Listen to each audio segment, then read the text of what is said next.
Meghan Keane. Thank you so much for joining me and a hugely warm welcome to Thrive Solo. I'm really, really happy to have you here. But before we get into our conversation, can you just tell our listeners just briefly who you are and what you do? Absolutely. So thank you so much for having me. So my day job is I run NPR's Life Kit, which is National Public Radio here in the States, brand for all things how to. So everything about money, health, parenting, relationships, life skills, just everything that you can think of or you think, how do I do this? Life Kit usually has a solution. And then I'm also the author of Party of One, Be Your Own Best Life Partner, which is all about it's basically extension of what I do at Life Kit, which is giving people really actionable, practical tips and tools for things that they feel like no one is teaching them. And the book is really a way for people to feel a little less lonely and for everyone, no matter your relationship status, to have a better relationship with yourself so we can all be kinder to each other. I love it. Now, obviously, we're going to get all into the book, but before we do, just tell me a little bit more about your amazing NPR job. How did you get into that? Because I know that you were a podcast producer, weren't you? Yes, yeah. So my whole career has been at NPR, actually. Um, I went to Emerson College in Boston, Massachusetts, and that is a very, I jokingly say it's a school for creative type A folks, where we're all like, we're super creative, but we all like are really super practical. And I had a friend who was able to get a job at NPR right before me, and then he pulled me in for an internship, and kind of the rest is history. But I worked on news magazines like Week and All Things Considered. And then it was kind of right place, right time also because podcasts were starting to become this thing that NPR was taking a lot more seriously. And so I helped start the podcast TED Radio Hour. And then there was this kind of groundswell of new podcasts that NPR was creating. And then I also started working on a show that sadly is no longer called Invisibilia, which was all about human behavior. And I was tapped to start Life Kit. One of my editors at the time was like, "Hey, some like folks here like are thinking about making basically an encyclopedia library, reference library of NPR kind of content of how-to stuff. We have so many great reporters that report on things like mortgages and your health. Like, why don't we make that content extremely actionable?" And so I was like, yeah, I'm game. And it slowly became, I was the podcast producer, then it was like clear I was the editor, and now I'm the showrunner. So it kind of grew into this larger brand with the help of so many folks and a really great team. But I feel really proud when people say like, oh, I love Life Kit. I always, look something up when I think, okay, how do, I'm thinking about, saving a little bit more money right now. Like, what does Life Kit have? So in a time where it feels like a lot of people don't want to help each other out, it feels really good and the highest calling of NPR's public service mission to do this work. I absolutely love it. What a fabulous job. You know, one thing that made me kind of smile to myself is when you said that you sort of started working in podcasting when podcasts were first happening. And I remember I used to work at the BBC for years at Radio 2.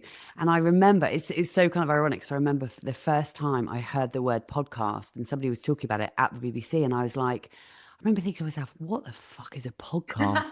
And like, Right. not taking it seriously at all. And it's so ironic that here I am having had a podcast for nearly 4 years. But anyway, your job sounds absolutely amazing. Thank you so much for telling us a bit about it. Now, let's dive into your book, Party of One, Be Your Own Best Life Partner.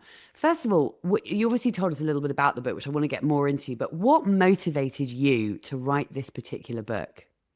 Sure. There's a saying a lot in writing and for academic researchers that a lot of research is me search. So I definitely took it on because I was trying to square these kind of my head and my heart were not talking to each other well. I knew in my head that being single and living a life where I wasn't romantically partnered was completely fulfilling and wonderful. It gave me flexibility, freedom.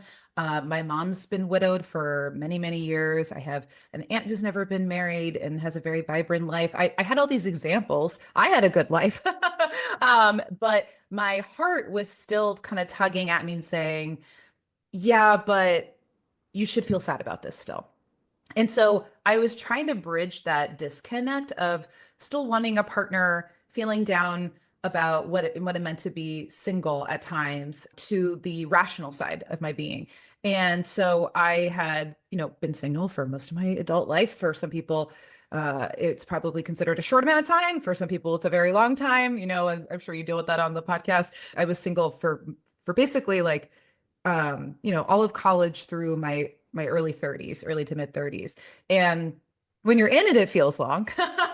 Especially if you're feeling like me, a lot of resistance, right? And so I was thinking to myself, okay, how can I better live with this great life I know I have and just be open to this reality that I could have a partner eventually and that'll work out. And that's one version of my life. Or I could have a life where I'm not partnered for a majority or all of my life. And I want to make sure that those two different paths are equally amazing and fulfilling and not wait for someone else. I mean, I joke in the book is if anyone's ever tried to do a group project, it's like hell to get other people to like get along and do things your way. And so I was like, I can't keep expecting these guys that I'm going on like random dates with to like fulfill my group project, right? I have to make this a solo project. How do I make sure that my life feels good and fulfilling? Yeah, I love it. What is the most important message of this book? What do you want single women particularly to take from it? That you can reject the shame that is being totally targeted at you for all different kinds of reasons for being single. There's reasons those messages are happening for economic reasons, or for personal reasons that people who are partnered maybe feel like their relationship's not going as well. They don't want to admit it, so they project onto you to keep institutions afloat. And so what I found more and more as I wrote the book is I was like, oh, it always comes back to shame and like feeling like you're not enough or your situation isn't correct or you're somehow incomplete. Mm, And what I find is that the less shame you feel, the more likely you are to feel open about pursuing passions and not being afraid to take a big leap, whether that's, for your career or where you live, or just even something small like getting a dog. Like I really held mm. myself back for a long time getting a pet because I was like, well, I need someone to help take care of it with me. And then COVID hit. And that was like, oh, I need another living being in this house with me. And so that's how I got my dog Marco. So I would say my biggest message is you're allowed to stop the destructive, negative messages about singleness, and you don't have to own them. Totally. I'd love you to speak to the idea that single people need to be fixed. Because even now in Mhm. 2025, and even though, I like to think that the narrative is starting to change, there is a bit of a movement happening, but there is still, in general, this idea that we need to unsingle the single people. What are Totally. your thoughts on that? I mean, probably similar to yours. It feels like the wrong thing to focus on in a relationship. If you're friends with someone who's single and you see them as a problem to be fixed, I say try asking them about literally anything else and see how that relationship changes. Because it I is love an that. obsession. Look, I know that humans love, we're predictive machines. We love completing a sentence.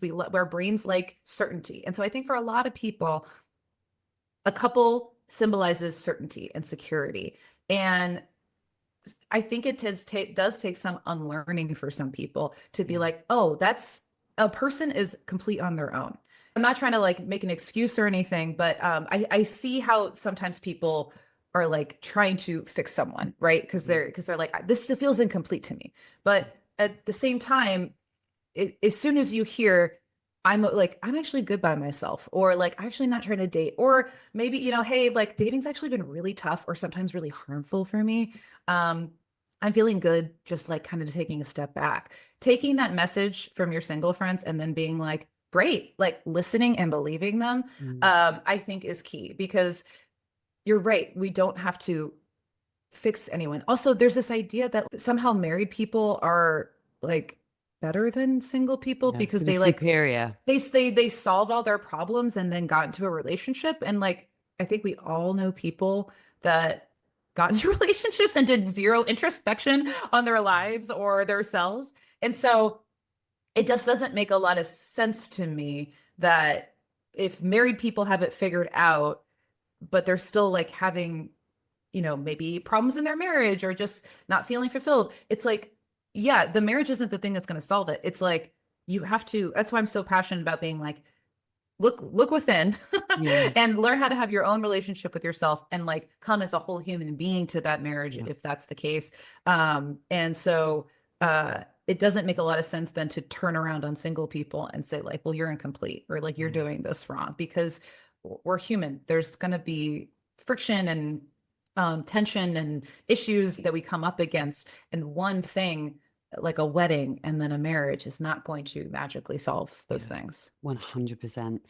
You mentioned just then going inwards. I'd love to hear more about that.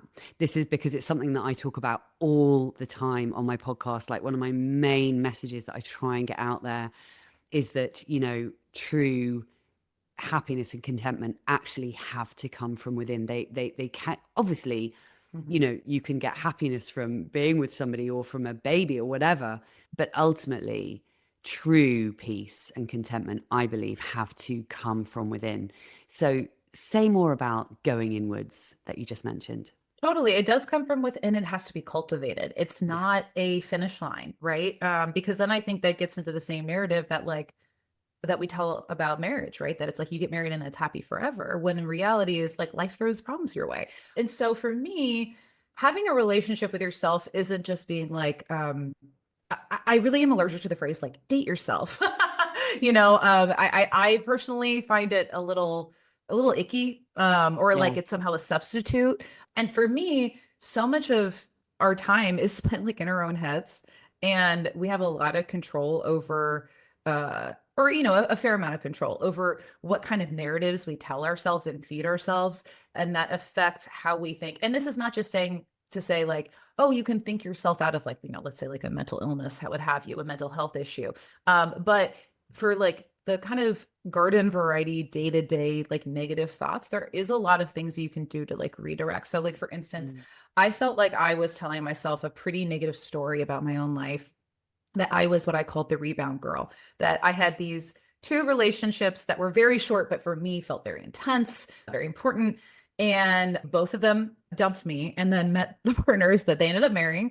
And I was like, whoo, trying not to take this personally, but I did. And so I thought, okay, I'm just like the girl that you come to get over a relationship and then, kind of have fun, pick yourself up, and then go off. And then that really took a toll on my self-esteem, as you might imagine. Yeah. Yeah. And so I was like, okay, I have to start redirecting and reframing these thoughts. And I'm a big thinker. I love therapy, but I realized I was intellectualizing too much of that part of my life. I was like, I have to get to the bottom of this. I have to get really deep. And I did some of that work, but I also, what I learned from researching the book that was actually really powerful and really helpful in like giving myself peace was like learning when to like step away from the story and like be like, actually, I'm going to do something that is nourishing. I'm going Mm. to reach out to a friend, get out of my head. I'm going to take a walk. I'm going to move my body. A bunch of researchers I talked to who specialize in things like cognitive behavioral therapy and rumination were saying how you really are trying to look for like an off ramp when you're experiencing these kind of like spinning Yeah. thoughts. Like when I was having this, like I'm a rebound girl. So for me, that's just one part of it. But what I've learned is that having that good relationship with yourself, having that peace comes from learning how to regulate. And regulate means riding the waves of different emotions. It doesn't Mm. mean always being happy, Yeah. right? So if you can learn how to self-regulate, things like negative thinking, that's like destructive, really. You're allowed to have negative thoughts, but like, how to address them and then come back to like a sense of like neutral or calm. It really did wonders for me. Are there any other sort of specific strategies that you talk about in the book that women can use to sort of put into practice to try and silence that inner voice that tells them that they are less than? Just on this idea, because I couldn't agree with you more that, we have to kind of take control of our thoughts. We have to take responsibility for recognizing the stories that we're telling ourselves. But are there any other practical tools that you have used yourself about Mhm. how to silence that voice that can just drive us completely crazy. And it doesn't, you know, not even just about being single, but just in general, just Sure. that sort of negative voice that we all have to a greater or lesser extent. Yeah, absolutely. So a lot of them are kind of plays off of different like mindfulness techniques. I mean, one is like, it sounds so simple, but like even noticing that you're doing it at all, like I think that kind of like That's the beginning, negative, isn't it? it's the beginning. I mean, it's Yeah. like the more you catch yourself and Yeah. be like, I'm thinking this, or not even, Yeah. I've heard other meditation teachers talk about instead of saying like I am, just to be like thinking, like noticing and just like naming it as so you're not owning like I'm so angry or I'm so frustrated, like kind of detaching from that Yeah. is just being like thinking. That is huge. So like that's like the first, it's a huge step, but it's also a baby step. And the more you can kind of catch yourself, then you can have access to a bunch of other tools. Another one I love is kind of what I was just saying, but like flipping a why question into a what. And what I mean by that is it rumination really fuels on these open-ended questions. Remember, we were talking about how like humans are really love to be predictive animals. And so if we have these open-ended questions, our brains are going to be like, hold on, I think I have an answer. I'm going to try to figure it out. But if you're trying to be like, why am I single? Why is this happening? Why is my life this way? Like, there's no real good answer for that, right? Typically. And it's probably too amorphous, or it's if you're in the heat of a moment within an emotion, it's probably not true. It's probably a made up, a made up story. So instead of when you catch yourself saying why, or another thing I always catch myself is like I always or this always happens or never Mm. happens, like those kind of extremes. Extremes. Yeah, Just exactly. yeah, pause and be like, so you're catching yourself doing that, and so instead of being like, why is this happening to me? Just think, what can I do right now Yeah. that'll actually make me feel better? Again, that Yeah. mental off ramp. So, though, yeah, as soon as I hear why in my head, I'm like, oh, okay, like I'm going off. I'm going off a little bit. Like this is not. I'm not going to solve this. I'm not going to think myself out Yeah. of this.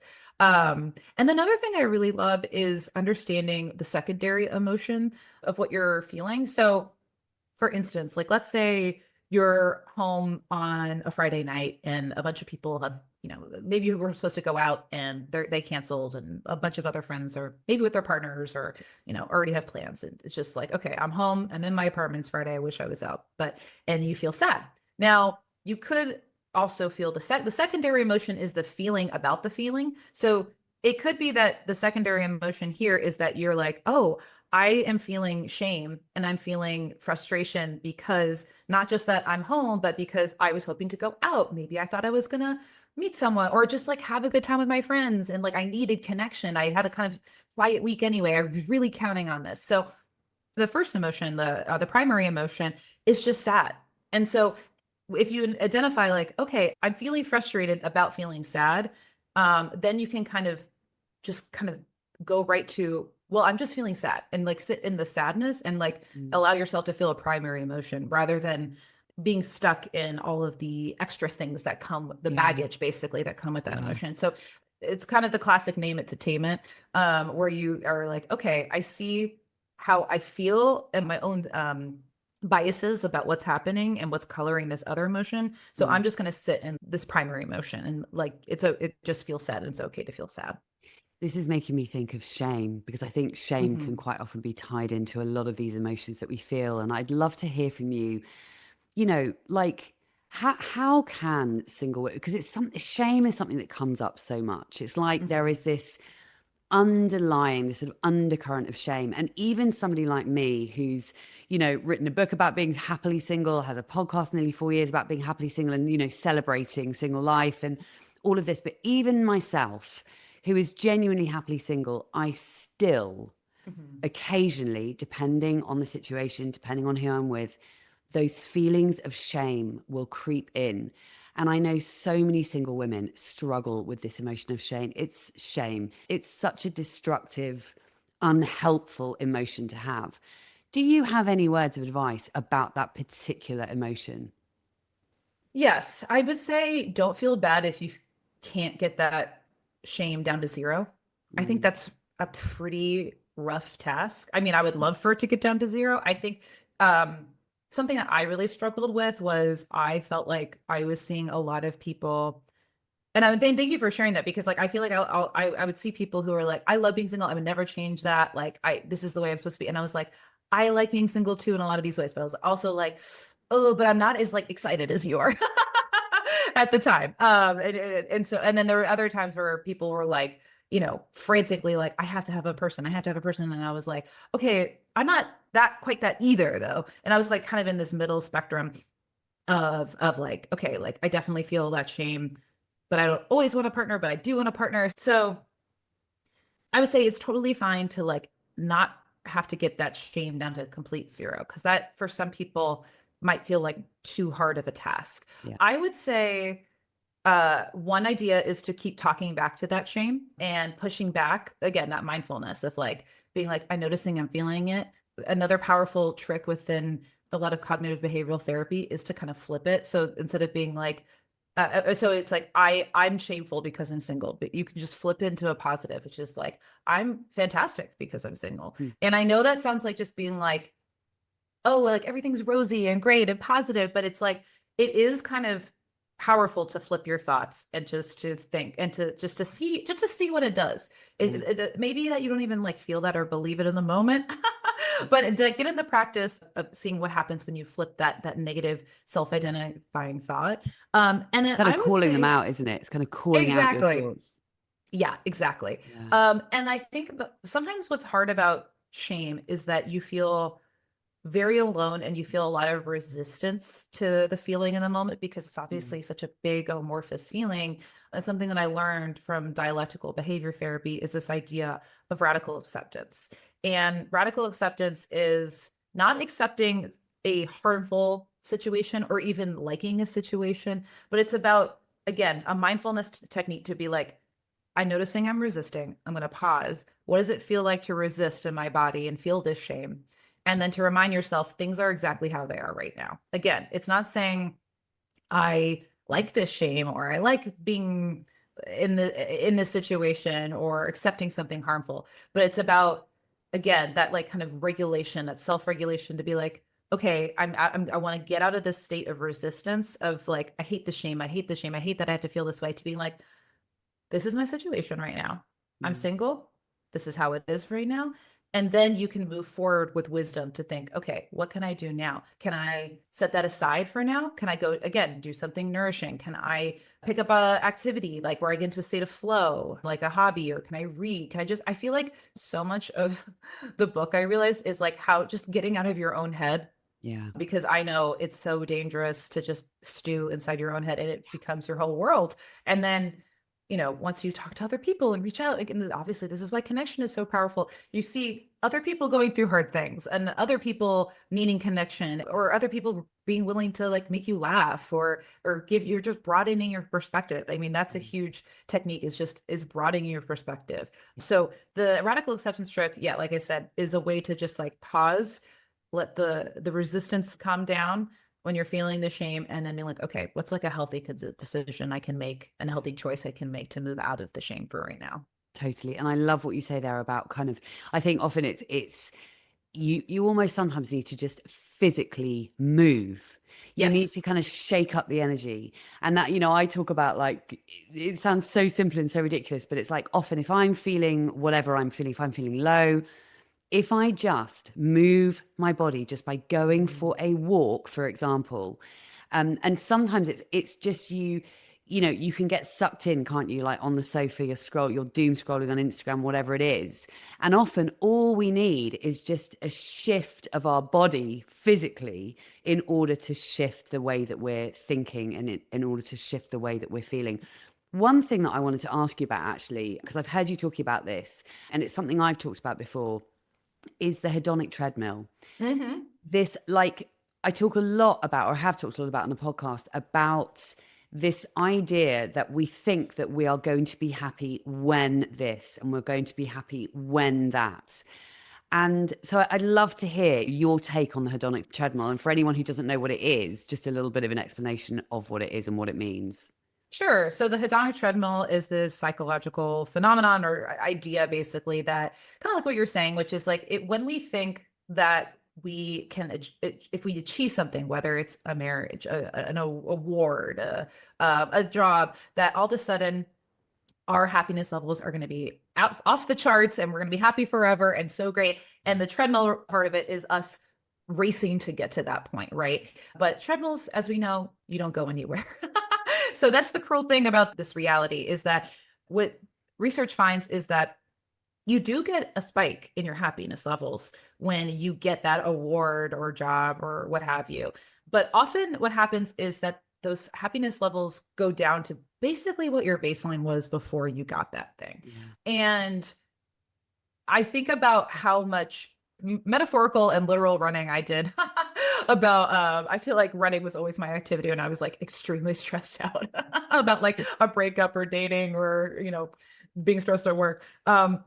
About like trying to fulfill this goal. And so like the other thing that I've learned is that there's this really nasty thing about goals, which is that they are pass fail immediately, right? And if you're like, my goal is to get married and have a kid, if you're not married and you don't have a kid, then you have failed your goal already, right? And so something that Dr. Pooja Lashman, who wrote Real Self-Care, I've learned from her, is to get underneath the value of a goal more.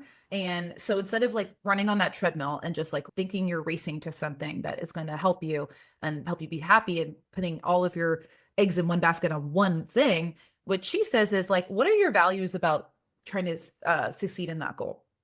So for a marriage, it could be you value family and community and connection. Okay, well, now those are things that have a lot more flexibility for you to bring into your own life rather than pinning it on one person. Yeah. And also, I'm sure you've talked this about on your show, it's no guarantee if you do meet someone that you will feel all those things, right? Like you might be just kind of riding the high of like the status, the kind of what I call ugly confidence that I've experienced too, like being in past relationships where you're like, I'm in this like rarefied air of coupledom now.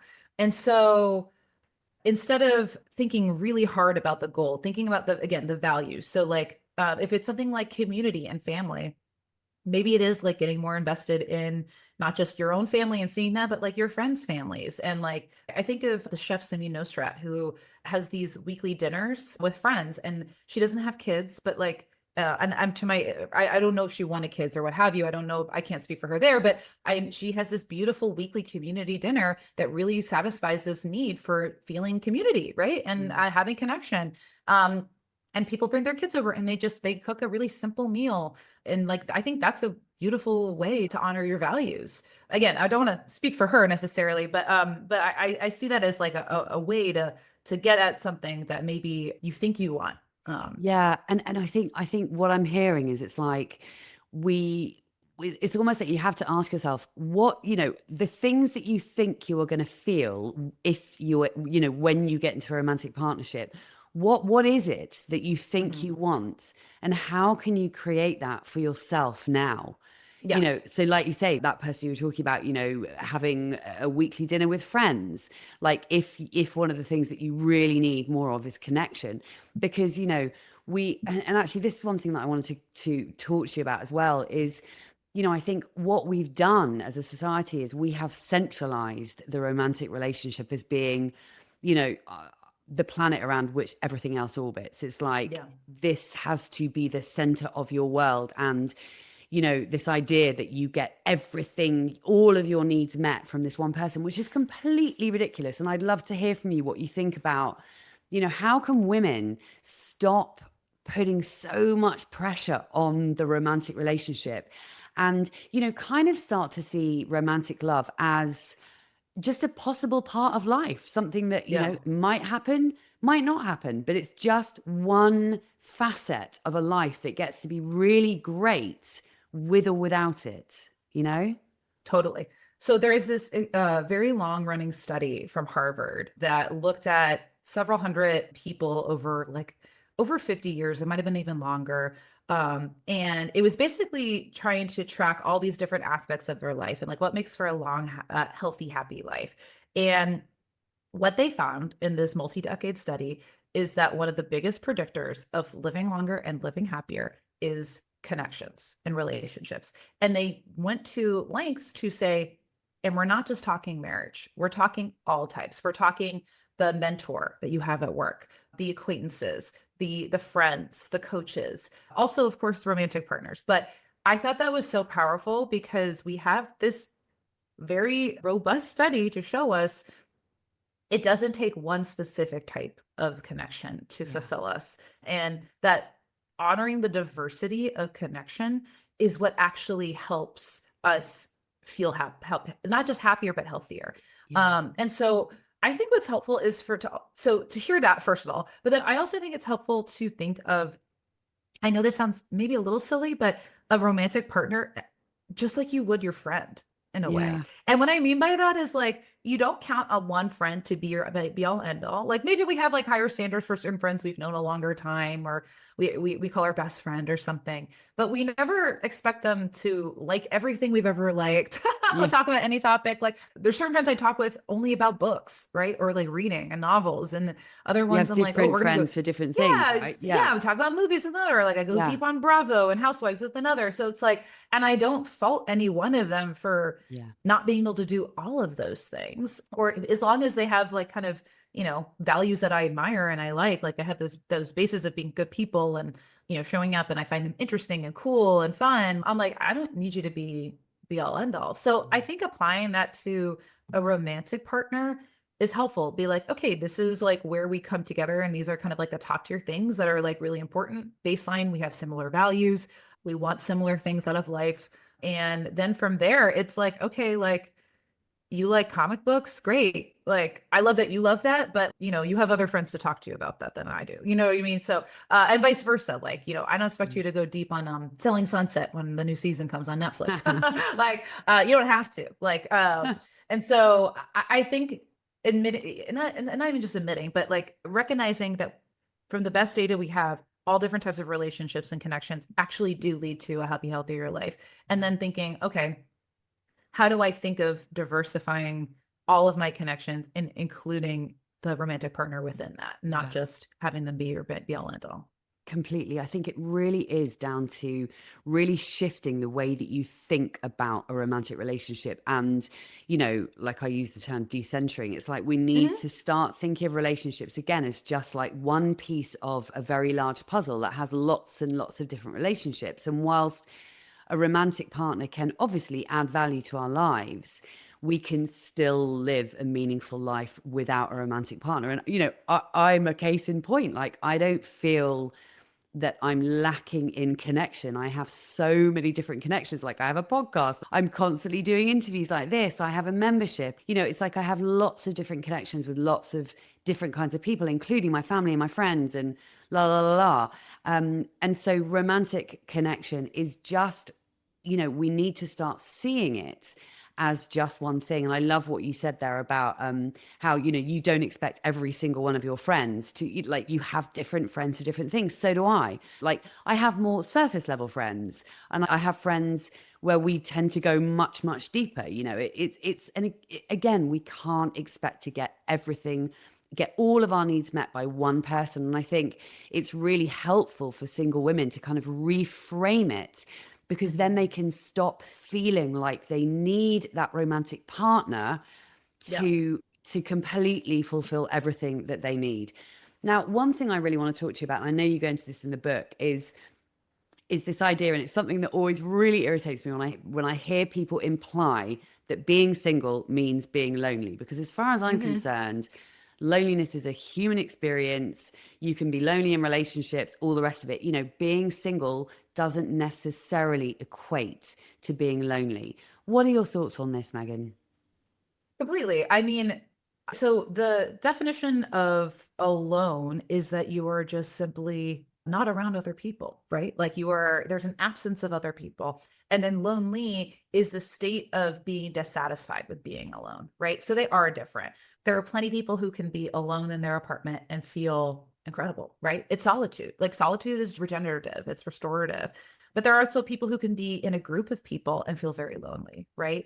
And so I think it's a really reductive view to think of single people as extremely lonely. Now, of course, I think everyone needs connection, but like, so I think again, it goes back to that diversity of connections. It's like, okay, I think again, it's like reductive to be like, well, you don't have someone at home, so then that means you're lonely, um, off the bat. And so I think knowing that Loneliness is really more, and this is an idea that comes from a researcher who was at University of Chicago for many years, that loneliness is more like a biological signal telling you like you're hungry or you're thirsty. It's telling you need connection. Mm. And so kind of like imagining it like a true just like signal, like a check engine light, rather than a, oh God, you're lonely and you're depressing and this is so sad, like putting on again all that shame.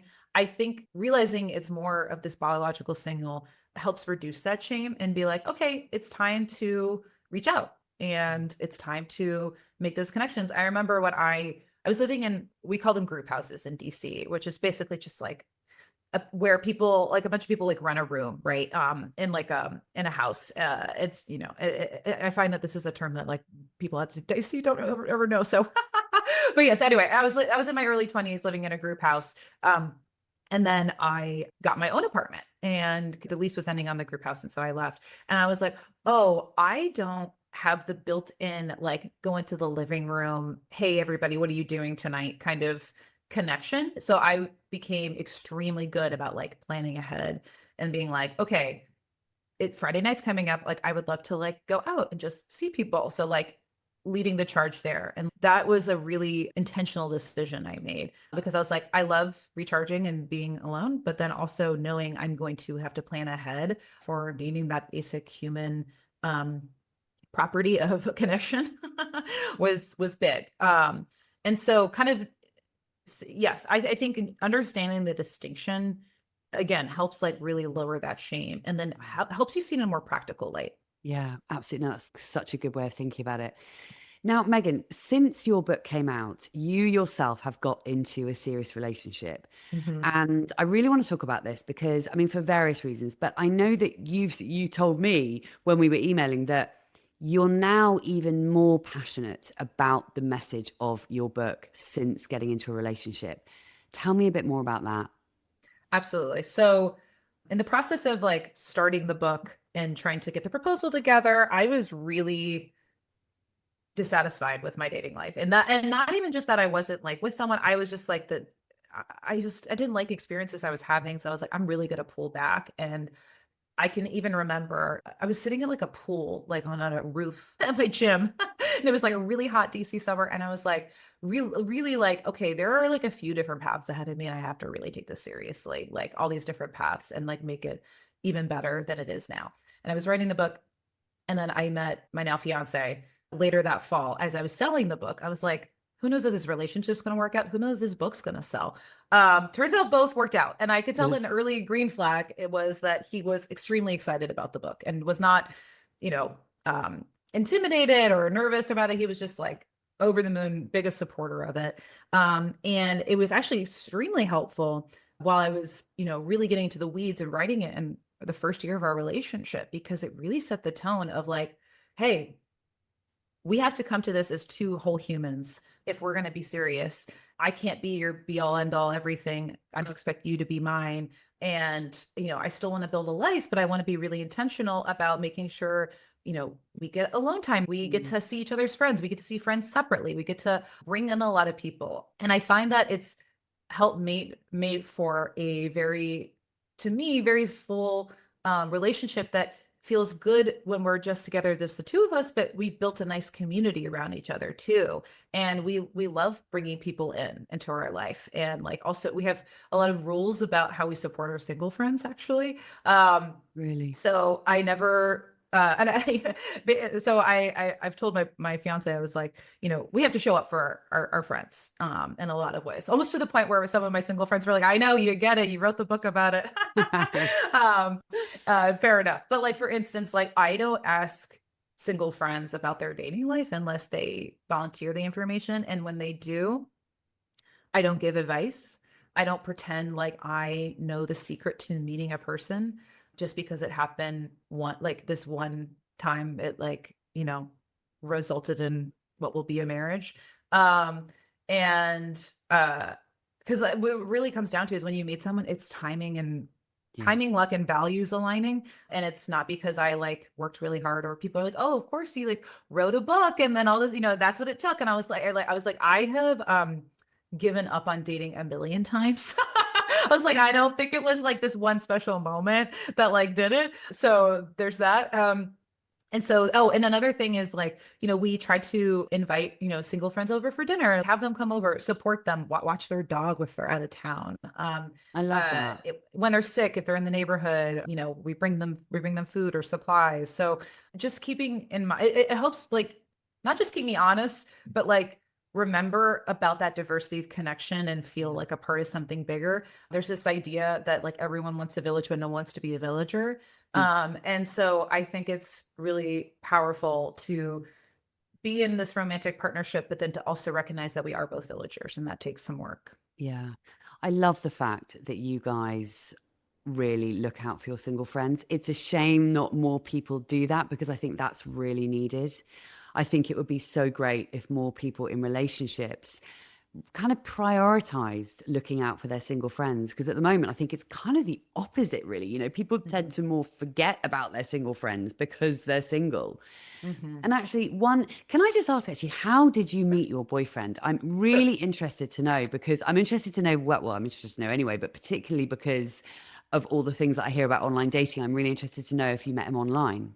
I did meet him on an app. You Yeah. did. So there is Yeah. hope out there, guys. There's There hope. is hope, but I acknowledge that it is like being in a casino and winning against the house. Like it is, it just feels like these apps are really finding all different ways to incentivize you, one, to pay a lot of money to be on them, like extra money if or to keep you on the app as long as possible, right? Or like there's, I'm sure you've heard about like the Rose Wall or Rose Jail or whatever it's called on Hinge, No. where they'll show you. I think it's changed a little bit, but like, oh, it's like, oh, like if you like buy someone a rose like that we think is actually like you'd really like and is really attractive, or find you find them attractive, like you have to like pay to like get them out of rose jail is what it's called. So there's like all these ways. So yes, I would say yes, there is hope, but I also acknowledge, oh my God, it's a mess out there too. So I have to um say that as you can imagine, I've had several conversations on this podcast. I mean, not loads and loads, but obviously online dating has come up multiple times.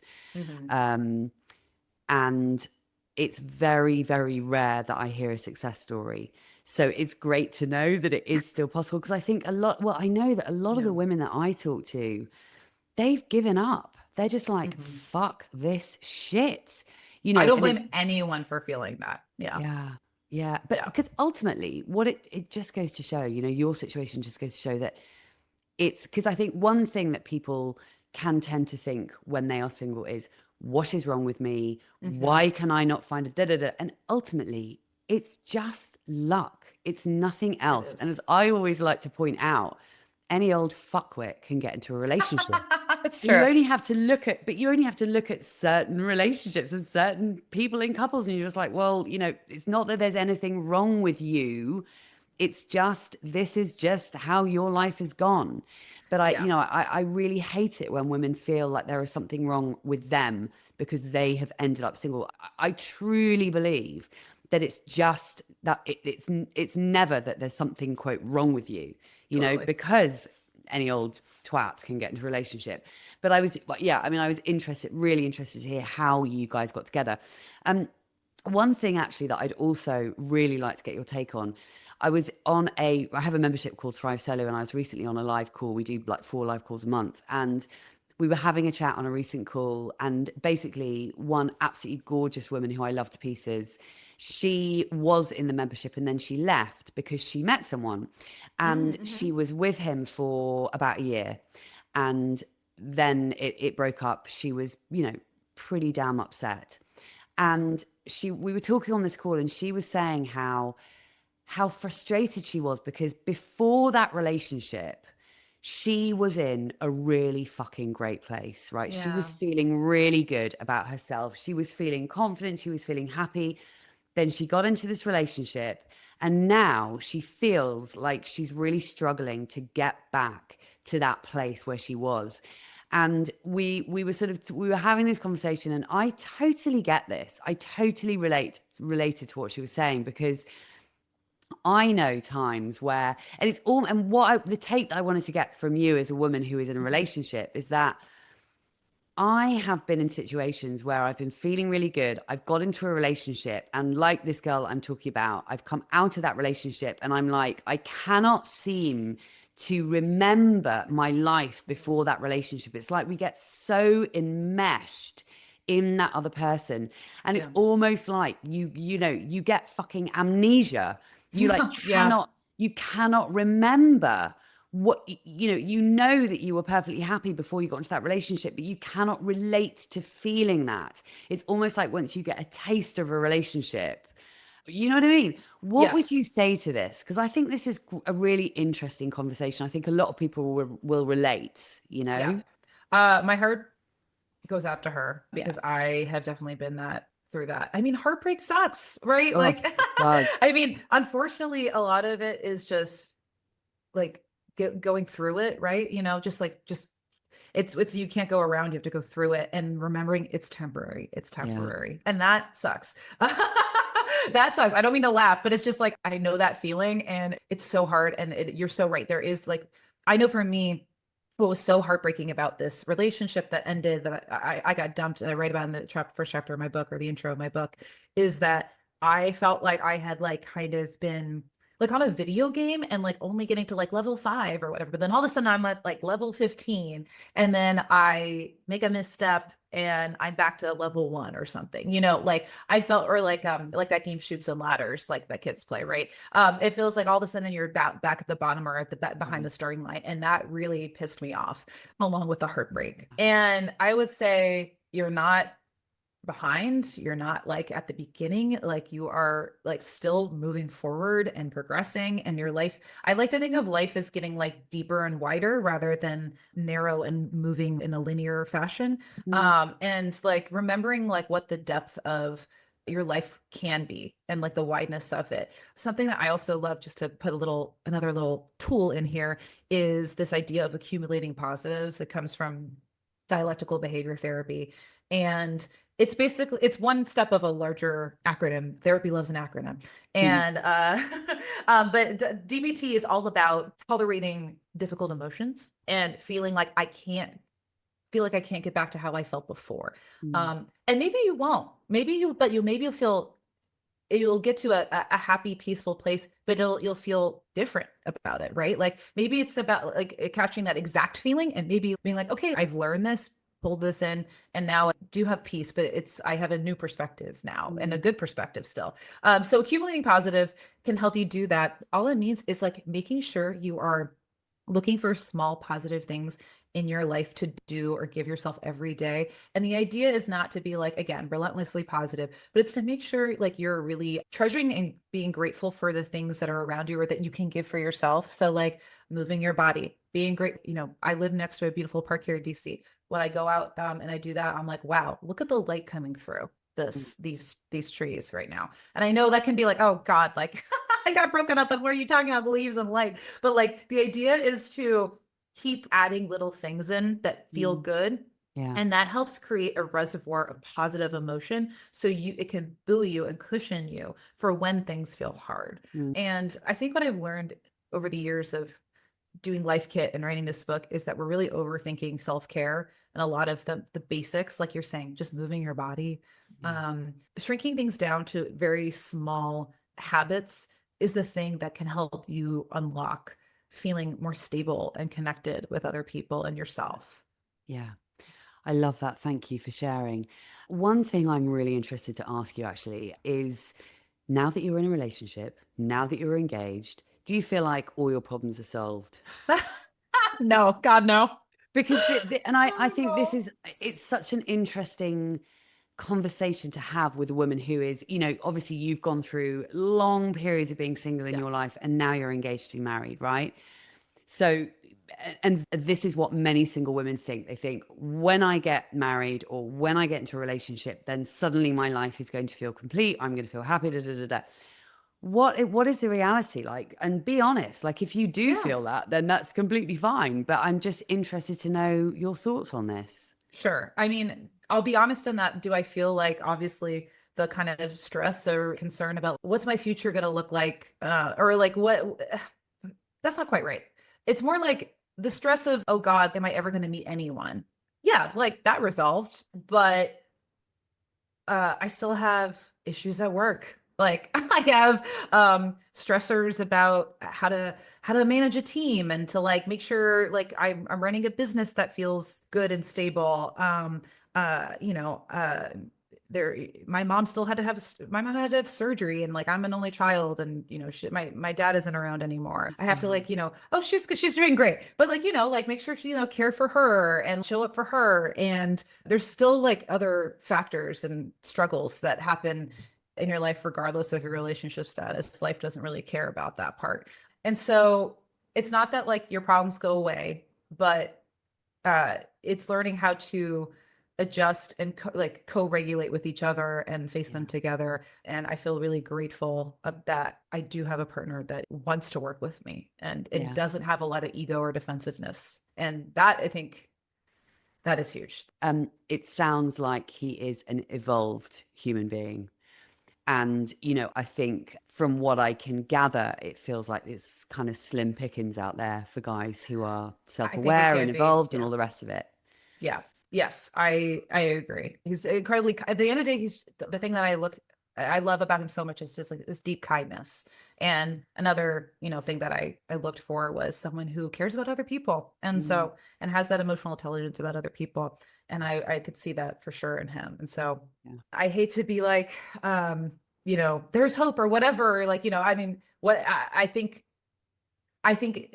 focusing less on like I just need to get married and finding someone like knowing that it's about luck and timing and wanting the same things was what worked for me at least. Again, I don't pretend like I have the magic potion or whatever or a curse, not a curse. Oh my God, don't say that. I don't mean curse. I mean spell or whatever to like, you know, conjure up someone because I feel like there's so much about like, okay, craft your dating profile this way or do that, you know. There's so many like ways that people feel like they have to hack their dating life. And I just found that I could have changed my profile a million times if Yeah. I believed in soulmates, which I don't. Even if I tried all those things, he was in a relationship with someone else for a long time. You know, like he wasn't. If we were supposed to be together, like, and I was trying all these tricks, it would be all for nothing. So, Mm. yeah.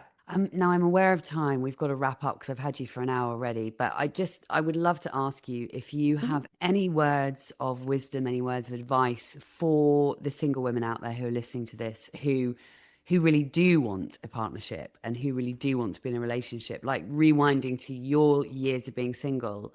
What words of wisdom do you have for them, or anything that you want to pull out of the book and speak to specifically? Mhm.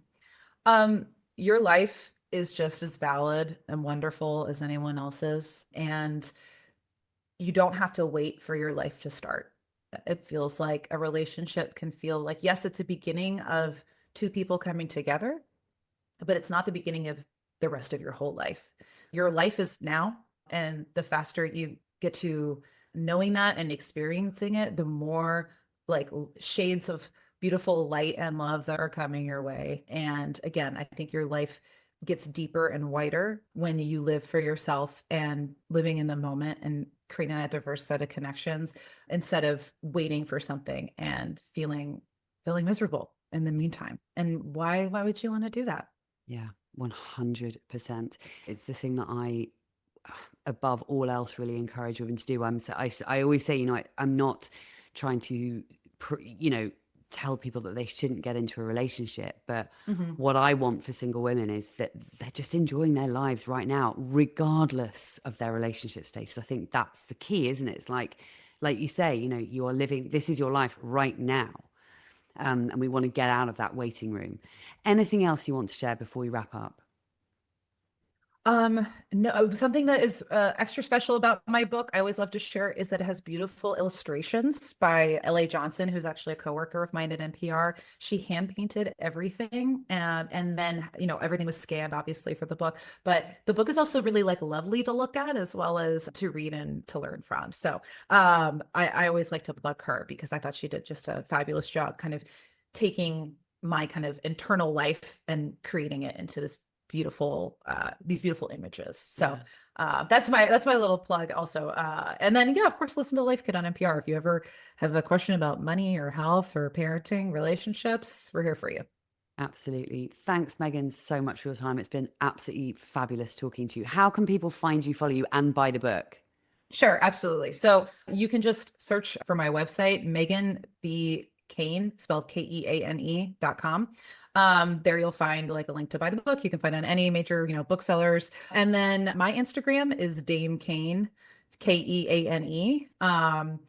I made that many moons ago when it didn't really matter if you had your real name or not on your Instagram. But yes, I thought it'd be fun and cheeky. I love it. But yes, Dame yes, Kane, I love it. Dame Kane, and that's where I post about a lot about the book and other life kit going ons and how you can connect with me if you have questions um uh, or want to talk to me. Fabulous. Thank you, thank you, thank you so much for your time. Thanks so much, Lucy. It was great. You're welcome.